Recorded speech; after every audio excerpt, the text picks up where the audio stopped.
নমস্কাৰ আপোনালোকে চাই আছে অসম সংবাদ 24 ঘণ্টা।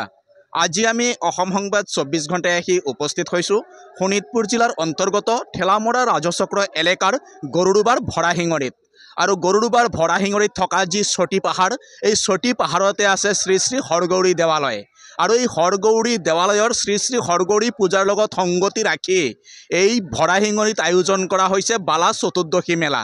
আৰু বালা চতুৰ্দশী মেলাৰ আজি দ্বিতীয় দিন, আৰু দ্বিতীয় দিনাও নিশাৰ ভাগত এনেদৰে হেজাৰ হেজাৰ ভক্তৰ সমাগম ঘটিছে মেলাত। আমি দেখুৱাই আছোঁ সামগ্ৰিক পৰিৱেশ। এয়া হৈছে ভৰাশিঙৰিৰ যি বালা চতুৰ্দশী মেলাৰ দৃশ্য। আৰু আজি দ্বিতীয় দিনাৰ মেলা অনুষ্ঠিত হৈছে, আৰু তিনিদিনীয়া কাৰ্যসূচীৰে এইবেলি আয়োজক সমিতিয়ে অনুষ্ঠিত কৰিছে এই মেলা। আৰু বিশাল ধৰ্মীয় মেলাৰ আয়োজন হৈছে বালা চতুৰ্দশীৰ লগত সংগতি ৰাখি। আৰু ইয়াতে আছে আয়োজক সমিতিৰ বিষয়ববীয়াসকল। আমি তেখেতলোকৰ পৰা কিছু কথা জনাৰ চেষ্টা কৰিম। দেখা গৈছে বিগত বৰ্ষৰ পৰাই তিনিদিনীয়া কাৰ্যসূচীৰে অনুষ্ঠিত হৈছে এই ভৰাশিঙৰিৰ বালা চতুৰ্দশী মেলা।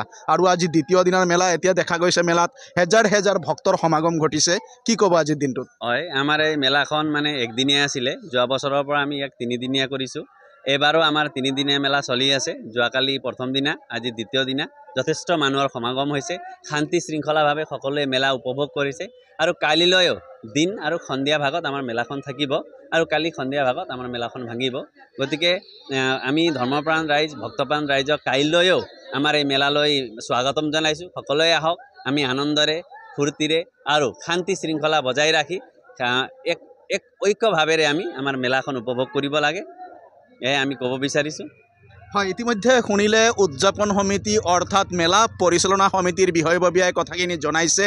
কিয়নো তিনিদিনীয়া কাৰ্যসূচীৰে যিহেতু আয়োজন কৰা হৈছে এই মেলা, আৰু আজি দ্বিতীয় দিনাৰ মেলা চলি আছে। অহাকালিও এই মেলা চলিব। অহাকালি পুৱাৰ পৰা সন্ধিয়া 6 বজালৈকে মেলা চলি থাকিব। আৰু এনেদৰেই আজি মেলাৰ দ্বিতীয় দিনাৰ পৰিৱেশ আমি দেখুৱাই আছোঁ। অজস্ৰ ভক্তৰ সমাগম হৈছে। বিভিন্ন প্ৰান্তৰ পৰা ভক্তসকল আহিছে, আহি পেলাই মেলা উপভোগ কৰিছে। সঁচাই এক সুন্দৰ পৰিৱেশ।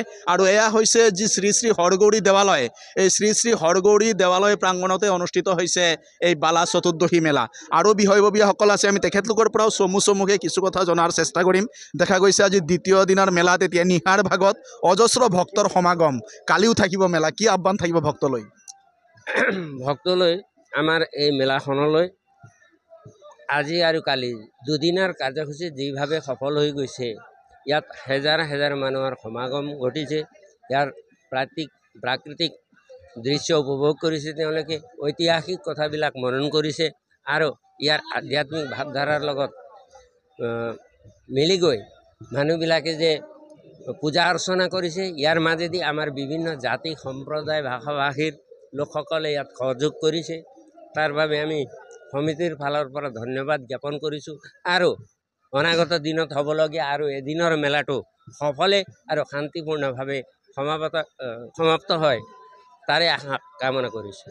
ধন্যবাদ। আৰু বিষয়ববীয়া আছে, আমি তেখেতলোকৰ পৰাও কিছু কথা জনাৰ চেষ্টা কৰিম। আজি সকলোৱে মেলা ভালদৰে উপভোগ কৰিছে। বিক্ৰী বাৰ্তাও হৈছে, মানুহৰ সমাগম হৈছে। আৰু এই মেলাখনত এটা বস্তু বেলেগ ফালে যিটো দেখা নাযায়, সেইখিনি বস্তু ইয়াত উপভোগ কৰিব পাৰিব।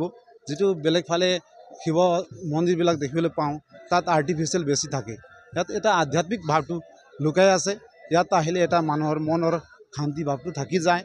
আৰু অহাকালিও আমাৰ মেলা আছে, কালি শেষ হ'ব। অহাকালিলৈ সকলো ভক্তবান ৰাইজক মেলা উপভোগ কৰিবলৈ আমি কমিটিৰ ফালৰ পৰা অনুৰোধ জনাওঁ। হয়, ইতিমধ্যে শুনিলে আজি এনেদৰেই অনুষ্ঠিত হৈছে নিশাৰ মেলা ভাগি আমি দেখাই আছোঁ। হেজাৰ হেজাৰ ভক্তৰ সমাগম হৈছে। বিভিন্ন প্ৰান্তৰ পৰা ভক্তসকল আহিছে এই মেলাত। আহি পেলাই তেখেতলোকে মেলা উপভোগ কৰিছে।